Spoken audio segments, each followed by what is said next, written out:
Hi guys, welcome to today's episode. We're making Fooletcha, or formerly known as Bhatura.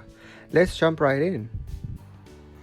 For your Fooletcha, your dry ingredients include 2 cups of all-purpose flour, salt, turmeric, cumin powder and cumin seeds, as well as your raising agent, that being your baking powder or baking soda.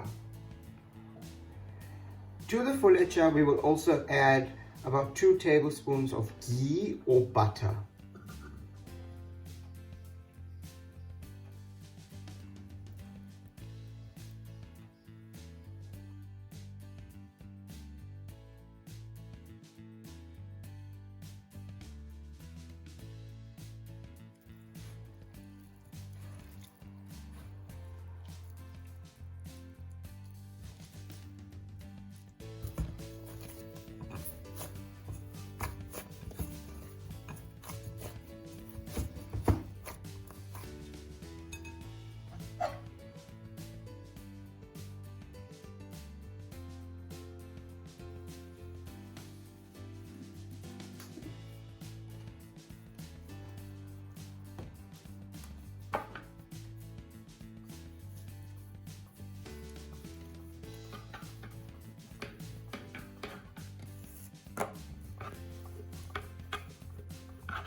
Thanks for watching my video.